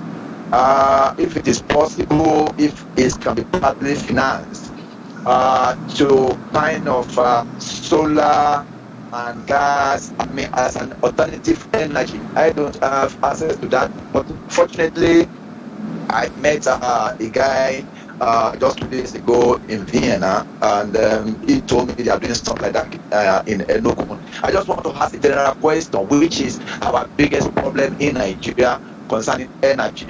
If you have a kind of contact to a alternative energy that can service all these machines that we are going to need. I mean, we don't have a very big machine now. What we have now can only produce about 2 tons per day. So, but still, we are going to need energy to do that. So that is my question, please. Alternative energy. Okay, Mr. Jubril, let me reply for your energy part. There are some factories who are considering solar power. In India, many cashew processing plant actually installed solar power for their energy needs, and they save 85% of their electricity bill. That's already happening in India. In Nigeria, in Africa, Nigeria, one processor is taking this initiative. They are in touch with the supplier. We can give you the contact details once, so you can send us the an email, or you just drop your email, and we can send you the contact details. Okay, then thank you very much. I'm going to do that. Thank you.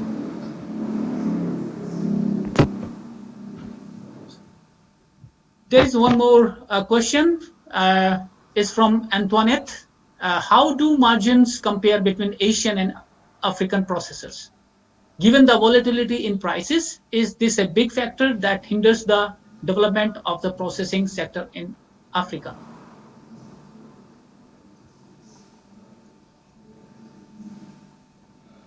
Sama, you want to say something about it? Yes, because that's my daily pain. Yes, the answer is yes. We compare very badly. Our cost of production is higher because of intrinsic reasons. The first one is it's a nascent industry. So the technology is not Ivorian, it's Vietnamese in our case. So there's a learning curve to be had there.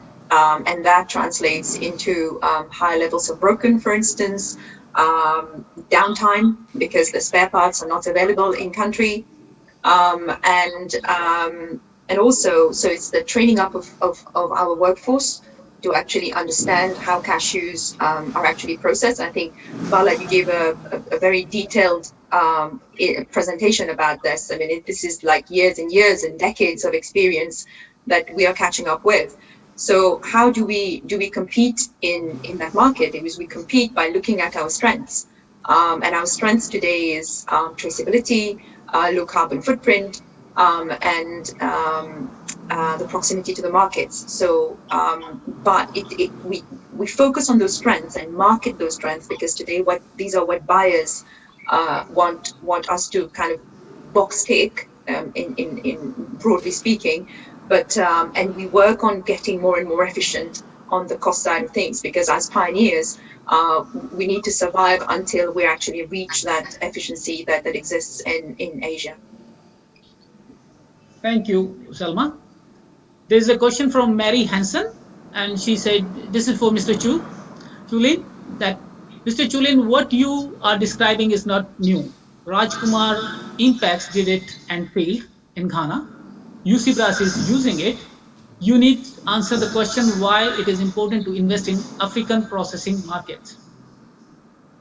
I didn't get the point of the question well. Can you repeat?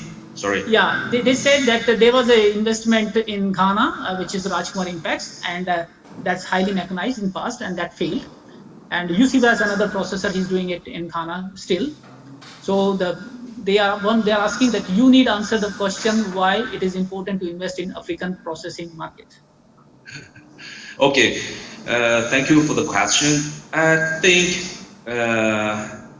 the processing stage in Africa is going forward, like Jim mentioned in his slides.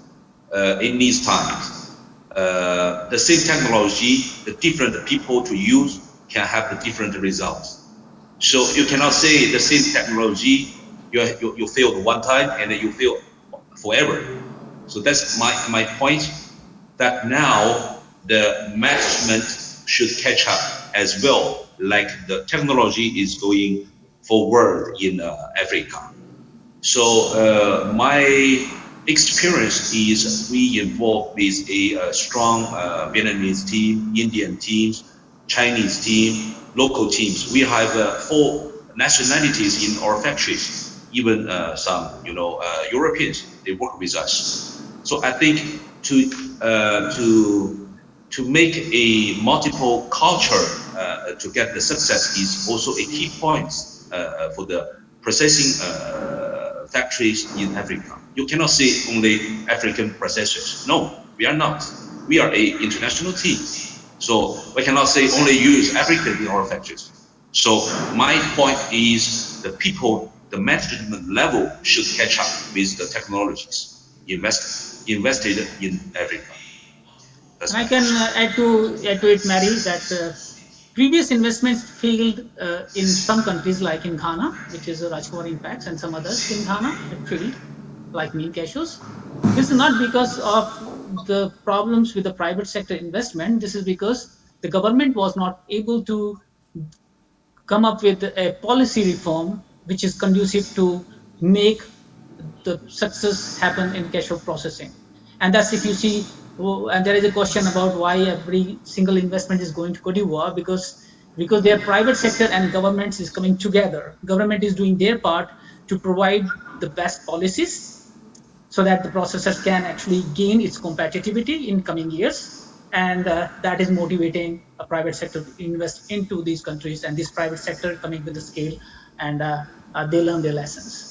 So it's not that every place in Africa the investments are happening. Only few countries where the policies are conducive to processing, only those places investments are happening and flourishing.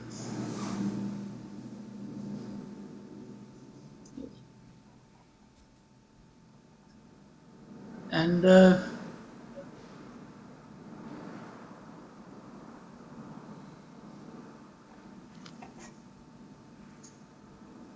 there's another question is on the use of byproduct. Is there a way to source for cashew husk locally in Ivory Coast? Please share Ms. Salma contacts. I'm available on these places. Okay, we will send your.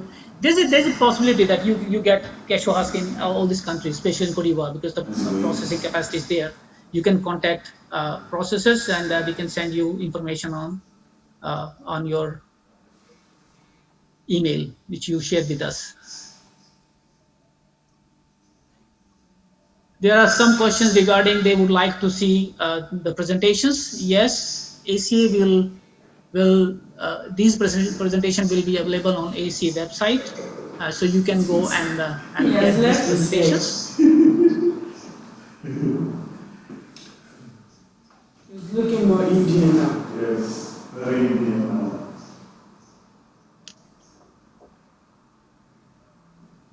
There's a question from Mirko Gomes, and Mirko Gomes is from GIZ Mozambique. Mechanized processing require large amount and high quality sources of energy. In some places, this can be challenging.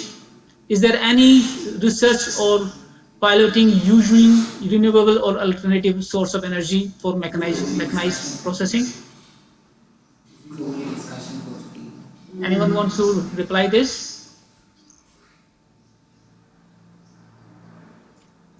Yes, of course, and I think it ties back to one of the earlier queries, which is the use of the shells. I think there's a lot of discussion today amongst my own team in terms of what should we do with the shells. You know, should we extract the oil and then use the what is the waste into boilers, or should we use the total shell to actually produce electricity? I mean, that would be the most obvious way, but then we have the question of knowing what do we do with the extra capacity, how do we offload it, what does the national grid provide for in Ivory Coast? So there's lots of ramifications. For me, the natural answer to this question is how can the donors, particularly GIZ and USAID, etc., can look into how we can reprocess those shells to create value within the country.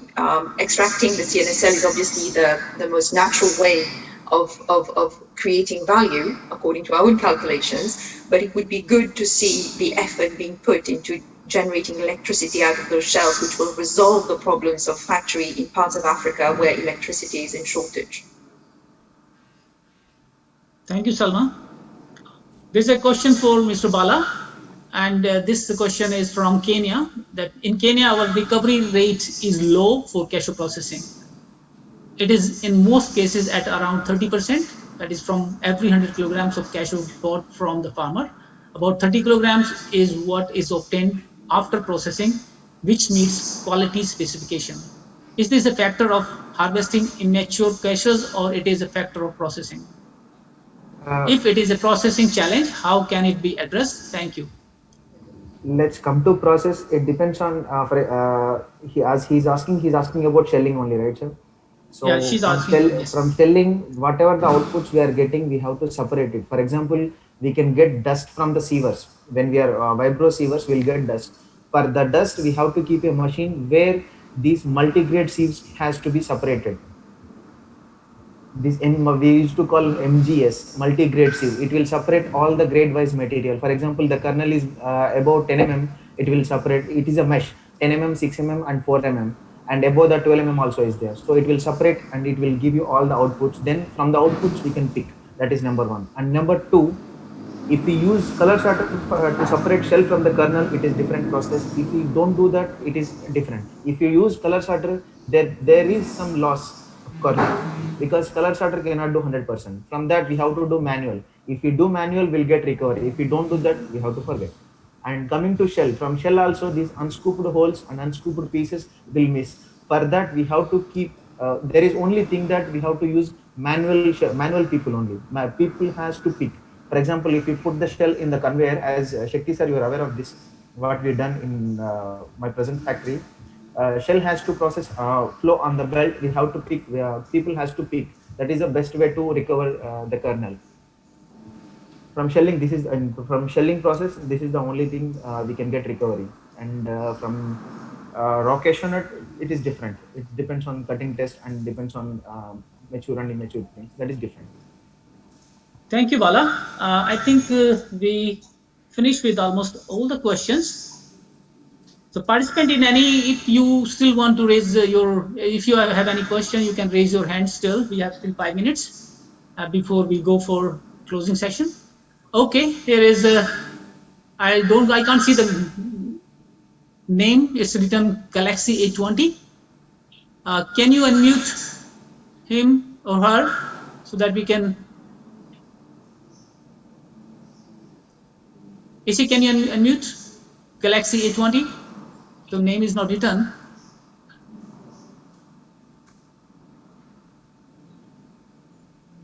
Yes, please go ahead. Question for Balakrishnan. Can I get your number? I'm from India. Actually, I need your number related to some machineries. I have some issues. I just want to know the more information about machinery maintenance issues. Sure, sir. I'll give you. I'll just drop your mail, then I'll give you my contact details. Yeah. I'm running 2 ton processing. Yeah. Thank you very much. And let me, there's another person, Mr. Michael Malna. Can you unmute him, please?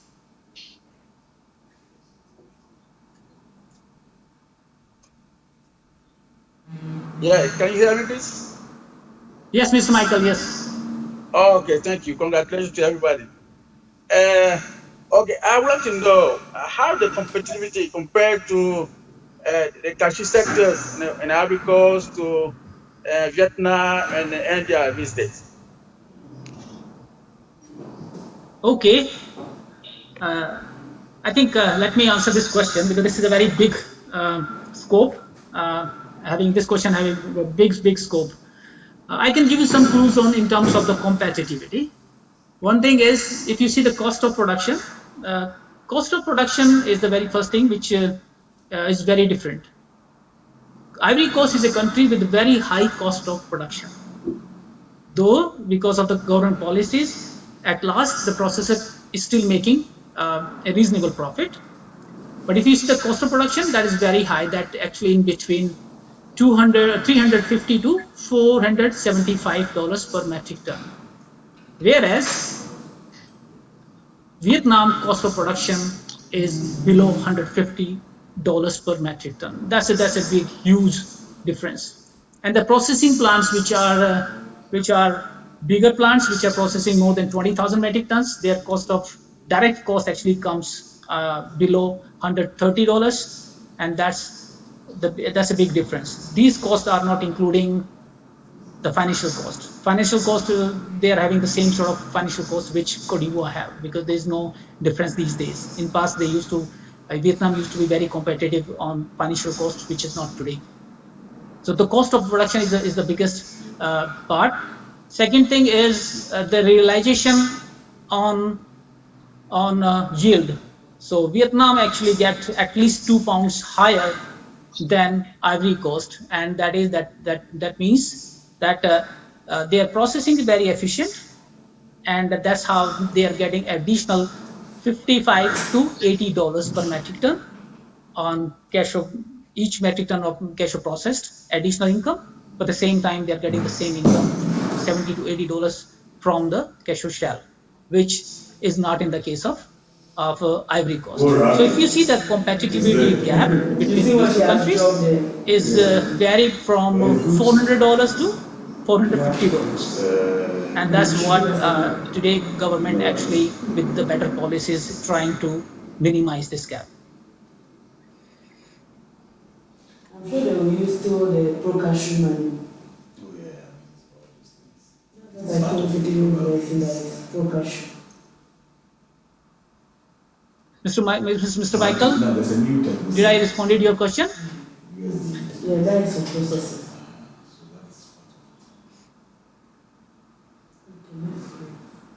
Okay, we can take one more last question from Lana Mo.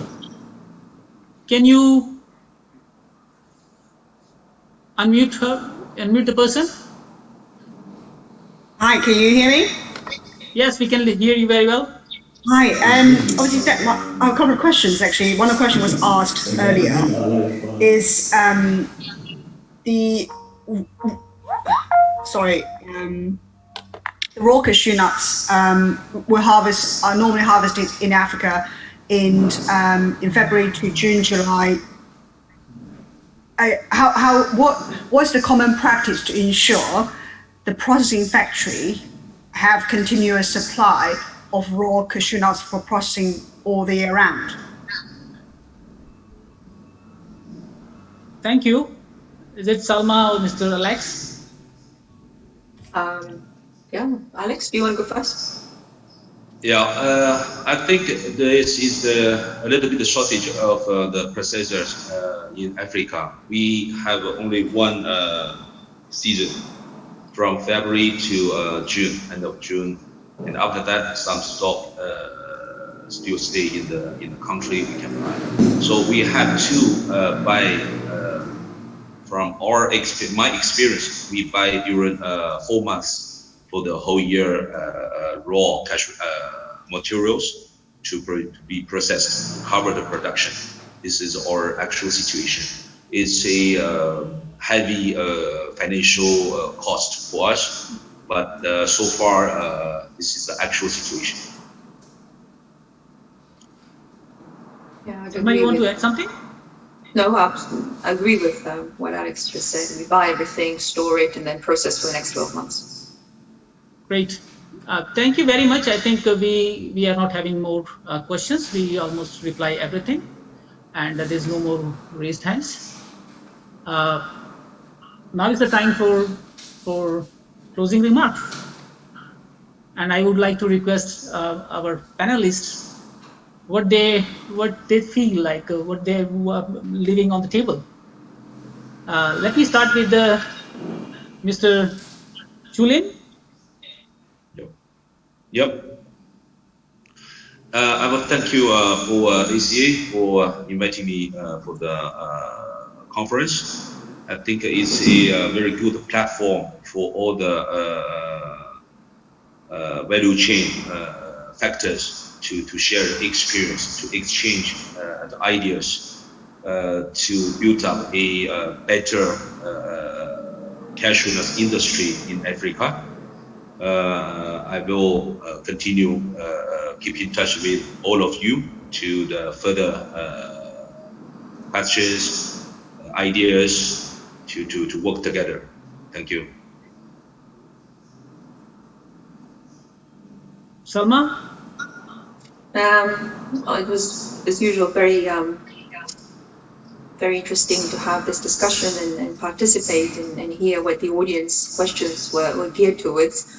I think I feel very hopeful, and I think when there's hope, everything is possible. Jim talked about a revolution.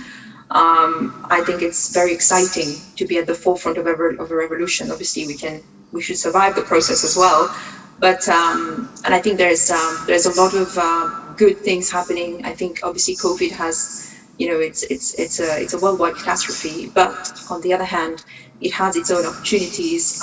People are now are more focused on healthy eating, and contracting supply chain is become quite an important topic. So I think we can leverage these new trends to help fuel this revolution and hopefully get the change we all want.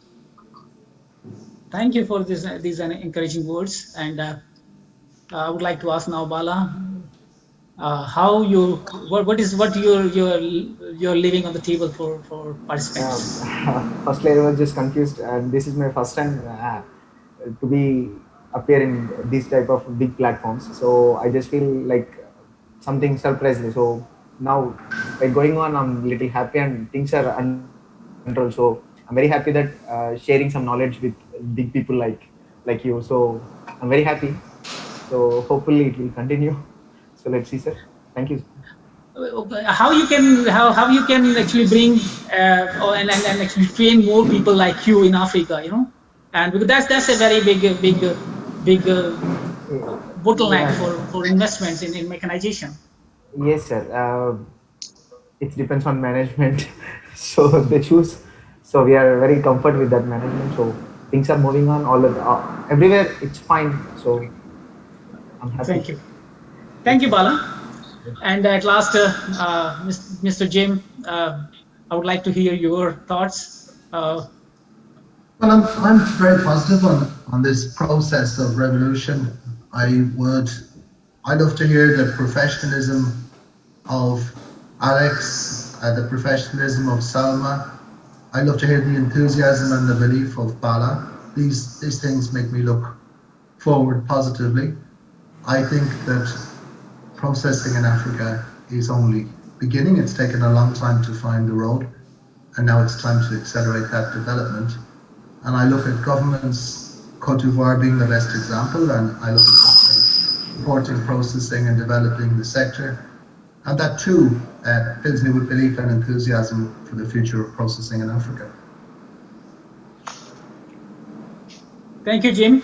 I think we are at the end. The panel was very enriching with great contributions and with a comprehensive Q&A session. It's been a great pleasure to have you on the panel, and a very big thanks to all participants. And it's been a great pleasure to moderate this session. Thank you, sir. Thanks. Thank you. Thank you, Mr. Bell. Thank you. Thank you. Bye. Bye-bye. ACA? Thank you, Shakti. Thank you, Shakti, and your panel for the discussion Thank you. on cashew processing technology and its incubation. Thank you so much. Kindly be informed that there would also be side events which will run through the month of September. On September 16th, there would be the Living Income and Tree Crops side session, side events. There would also be market information systems on September 18th, cashew apple processing on 23rd of September, cashew women on 25th of September, 28th September is MTP alumni, farmer linkage on September 30. These sessions replace the usual breakout sessions which we would have had at fiscal meetings. A very special thank you to our sponsors and partners, the Ministry of Food and Agriculture, Intersnack, GIZ Cashew, TechnoServe, Benin Cashew, USDA Lift Cashew, USDA Pro Cashew, CNFA, NAT2, ITC, SheTrade, Cashew Info, Cocoa Research Institute of Ghana, CRIC, Media Partner.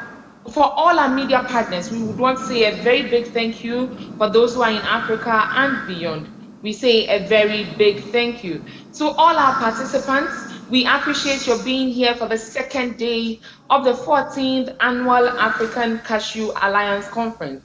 Kindly note that this conference continues and ends tomorrow on the same channels at 9 a.m. GMT, 12 noon EAT, 2:30 p.m. India time and 5 a.m. EST.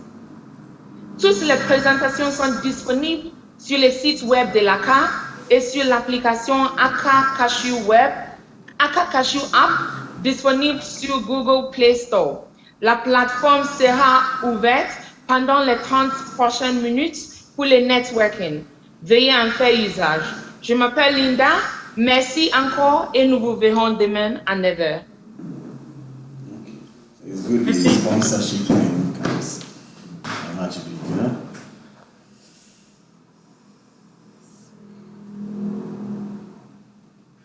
You can't breathe again.